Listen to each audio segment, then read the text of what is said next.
Welcome again, welcome again. Reaching back to the grimmest of times, Arthur Miller's play, Broken Glass, is currently showing in London. The play centres on the events of Kristallnacht in Nazi Germany. Savage, murderous, in the lead-up to World War II. Don't sleep with me again. How can you say that to me? You give me terrible dreams. I'm sorry, Philip. Maybe in a while, but not now. Its star is the award-winning British actress Tara Fitzgerald, who is perhaps best known for her role in the TV detective series Waking the Dead. I met with Tara earlier.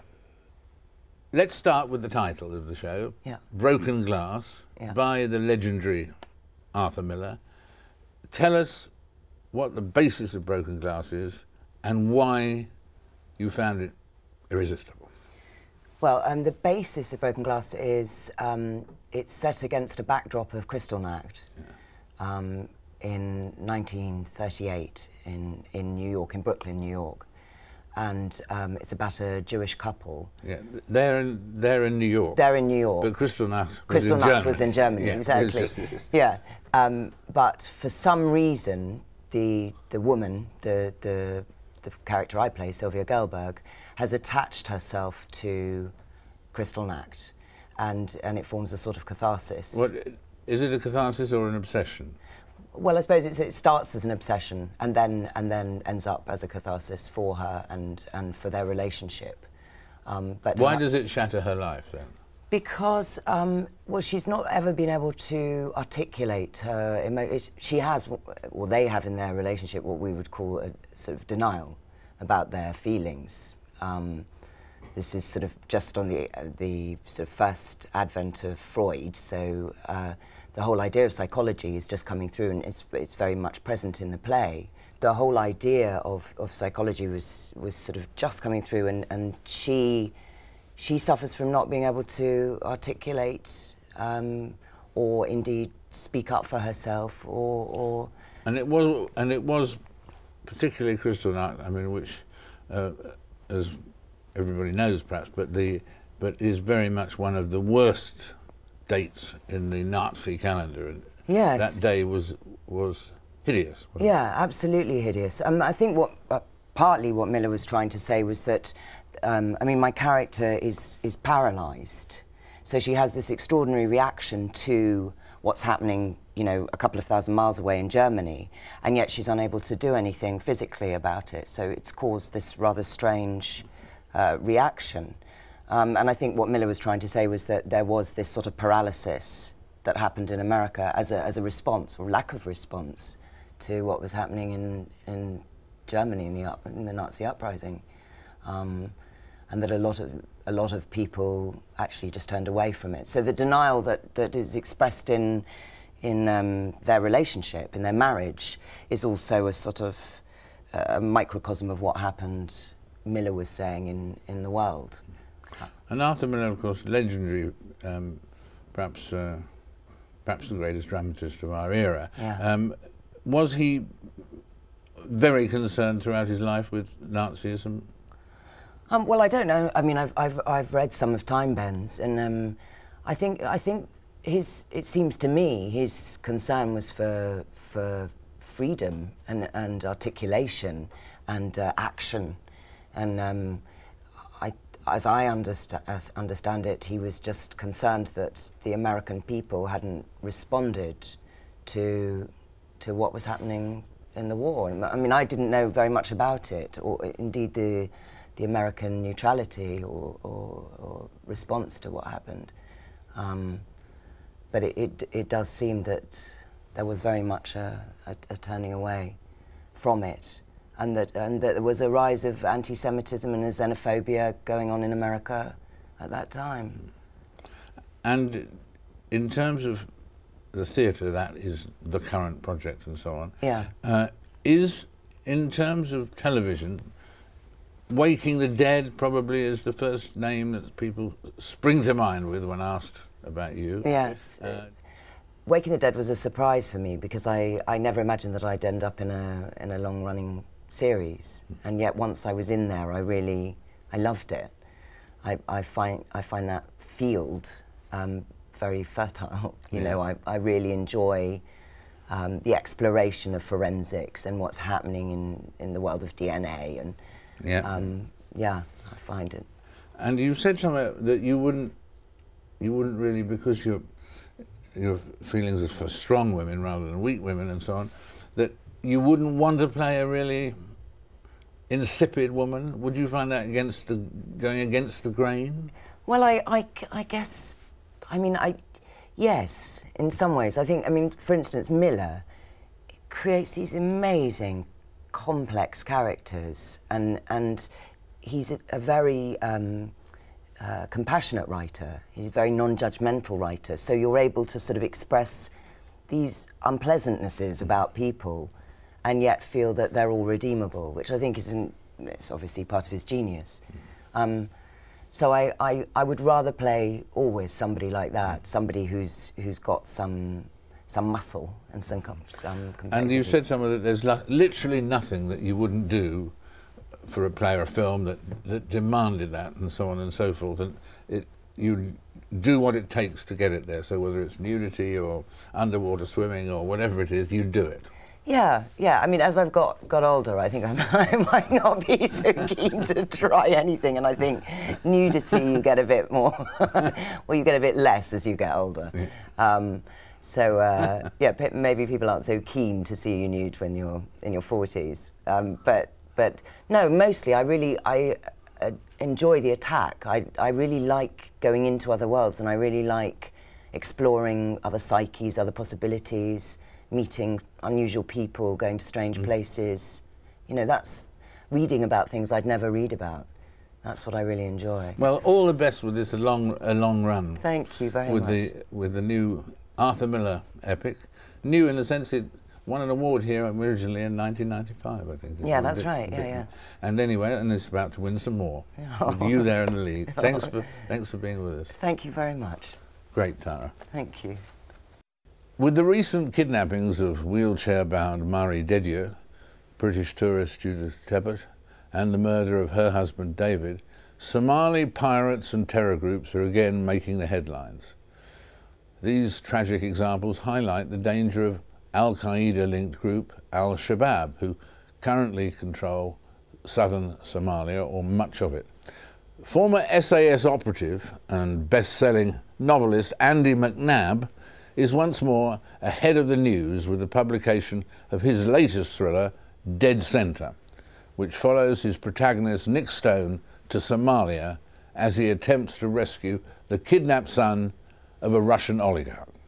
He joined me here in the studio earlier, but at his insistence, very dramatic this, his face had to be hidden. What's inspired you, let's say inspiring too, to still be in silhouette and so on? Why, after all these years since you were in active service and so on, why is it that you have to play this game of mystery? Is it a life or death matter, or is it just a promotion? No, it's a serious point. It's during my time in the Special Air Service, I worked for a group called 14 Intelligence, which was a covert surveillance group in Northern Ireland. Myself and another member of the Special Air Service spent 2 years in Derry in the northwest of the province, trying to find what we call ASUs, active service units of the provisional IRA. And once we'd find one potential member, we'd follow him, try to piece together this active service unit that would work very much like the French resistance did in the Second World War. So trying to piece things together. If we could identify somebody who was, we thought, was weak, that we might be able to turn him to become an informer and a source. To do that, obviously my voice is I don't come from Derry, so we used to then liaise with Special Branch, Irish Special Branch, to then front this terrorist, in effect a pitch to see if he can become a source. So physically, sort of showing my face potentially puts those people and their families at risk. So there's still two there that are still operating now as Special Branch policemen. So it's just being sensible, that's all. So coming on to the new book, Dead Centre, to what extent did you intend it to be predicting the future and so on? Or did you just know that Somali terrorists would be in the news somewhere when your next book came out, because they're in the news all the time in one way or another? I think it's a mixture of both, really. What I'm always trying to do is look what's going to happen in a year's time, because I do a book a year, and there's a year cycle. I'm part of the private military world. I'm on the board of one of the companies that deal with what we call the K&R business, the kidnap and ransom business, and we have a work through Lloyd's here in London. So fully aware of the system and how we get people out. And it seemed apparent to me that certainly the Somali pirate story was going to extend itself more about hostages rather than the shipping. Because the reality is the shipping is a small percentage of the shipping that goes through, but it's strategically it's important to us, because if we lost one of our liquid gas super tankers coming through, they got hijacked, that would affect our power supply in the UK tomorrow. So, but what was shifting was more about the human story, and that was the hostages, and it was knowing the business, it was just a fact that there will be a bigger awareness of hostages rather than the shipping very soon. And when you were writing this book, for instance, what did you decide were the most dangerous breed of terrorists out there in Somali territory? I mean, I suppose there's al-qaeda, there's Al-Shabab, and there are others, I guess. Who did you decide were the real danger, or just everybody? Well, no, it was Al-Shabab. I think that to the point where Al-Shabab has a very strong ideology, and in fact that Al-Qaeda, elements of Al-Qaeda coming over from Yemen, tried to infiltrate Al-Shabab for dominance and for power and for money. And actually, they were kicked out of the country. These are quite hardliners. But it was really trying to look at the system, because all we get are the end results. Somebody's been captured, someone's died, or somebody's been released.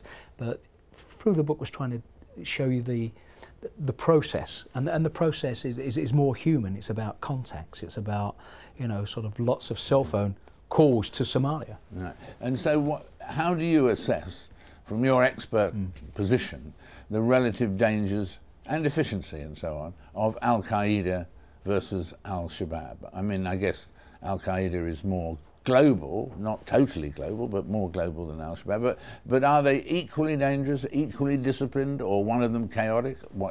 How do you analyse those? They're equally dangerous, but I think that Al-Shabab is quite localised within Somalia. They're spreading into the south, as we've seen recently, spreading into the south of Kenya, and that's a lot to do with the influx of Somali refugees coming into Kenya anyway, and that process will bring Al-Shabab down. But as a global entity, Al-Shabab, it's not there. That's more of a al-Qaeda thing, but they're incredibly strong in the south of Somalia, and involved in criminality just as much as the clans and the Are they equally cruel? I mean, if you were going to be captured by one or the other, which would you pick? Somali pirates, or the clans, because there's an understanding that the clans are taking hostages for commercial reasons. They want to make money. So you have to make a deal. If you're a Somali pirate, you've got to make deals with the clans for these people to be fed. If they need medical care, to get that care, to be secure, because another clan might come to steal them to actually carry out negotiation, or Al-Shabab might come down and steal them. So therefore they're seen more as a commodity. Obviously these people are not living in five-star luxury, but it's pointless letting them die, because then you're going to lose money, and you've had to pay to feed and look after them. Whereas just killing people is part of the text of Al-Qaeda, isn't it? Well, there's an ideology, and certainly what we experienced in places like Iraq, where criminality would be the point of capture, whether it be a taxi driver who calls his friend on the cell phone, and the criminals will lift whoever it is out of the taxi. Once they're sold on to ideology, that's when you would start to lose them, because it's not about money. It's about a concept, and it's about getting people on the internet to get their message over. Well, that's very good to have you with us and talking about all of this. We've covered a lot of different areas there. There's obviously some more to cover in the next time, but in the meantime, all the best with Dead Centre. Thank you. As you'll see in a moment or two, our next guest will be totally in vision. 25 years ago, a new newspaper was born in Britain. Few thought that the Independent, for that was its name, would last. But it has, despite not really making any money for its owners over the years so far. The proprietor today is Russian billionaire Evgeny Lebedev, whose own father, Alexander, has been much in the news this week following a live brawl on Russian TV. But why do the Lebedevs continue to support the Independent? Evgeny is with me right now. Happy birthday. Thank you. You don't look 25, but you are 25 today. Slightly younger. Yes, slightly younger. And in terms of why did you and your father go for the Evening Standard, and why did you go for the Independent? Both of them with serious problems. Well, I would say different reasons for each. The Evening Standard, I think, is a great London title. I'm a Londoner. I love this town. I've been here since I was 8. And it's an iconic title for London. And my thinking was that if London can't have a successful city newspaper, then which city can?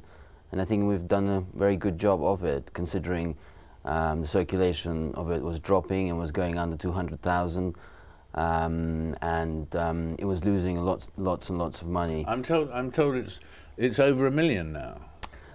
It is over 1 million readers, and the circulation is 700,000, and we've got 1.7 million readers, which has gone up threefold.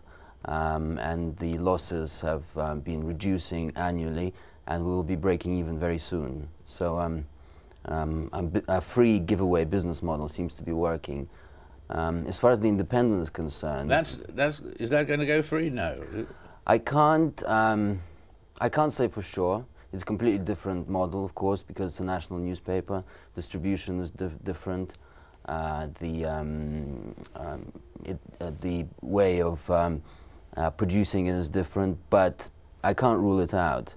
But it's a completely different model, so it's something that we're looking at, but no, we won't be doing it anytime soon. And the newspaper business is always in the news one way and another, but particularly more recently with the various scandals with the phone hacking and all of that going on, and the whole News of the World saga and so on and so forth.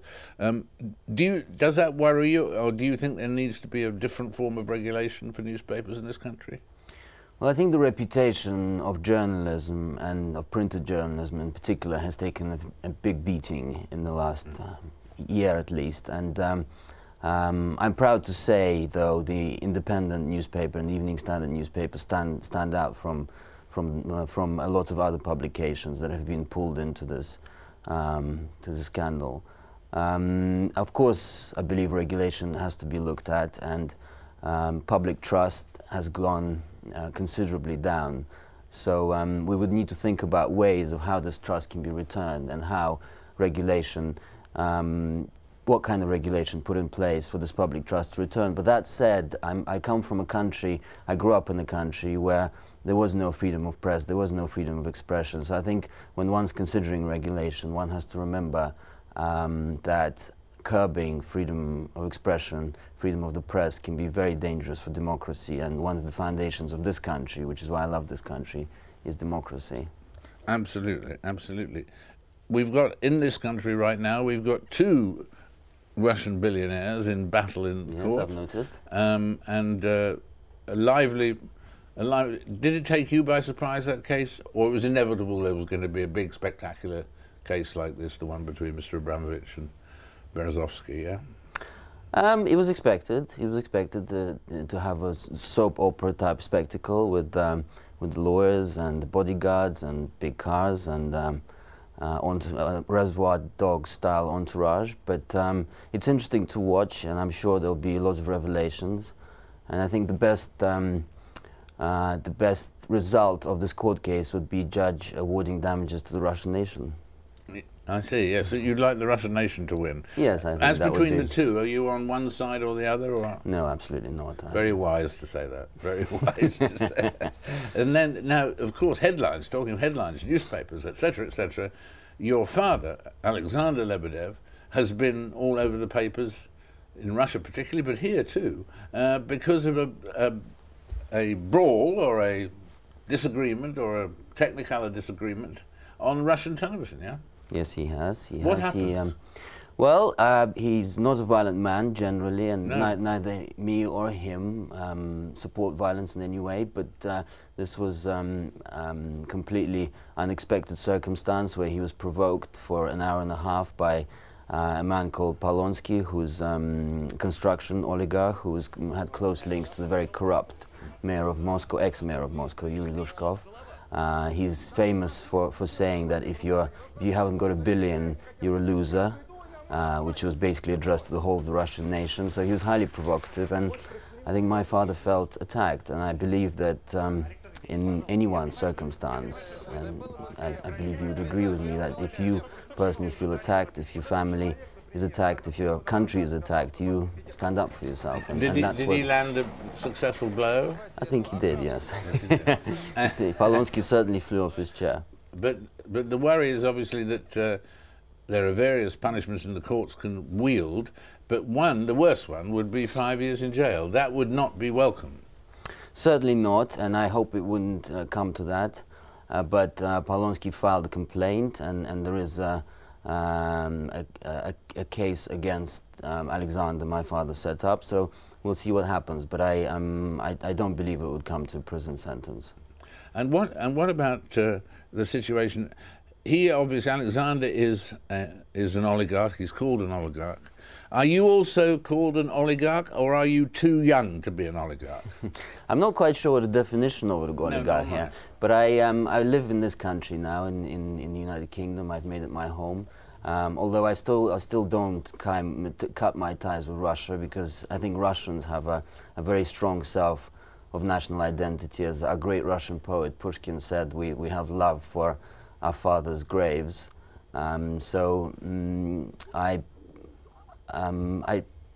very much anglicized, and my part of involvement in the business is the newspapers, the Evening Standard and the Independent.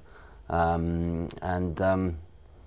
believe Alexander, on the other hand, is very much connected with Russia, and I think he would feel very sad to have to cut his links. We read that Mr. Putin is certain to come back as president in Russia and so on. Maybe that will attract you back there. To go back because he's coming back as a president.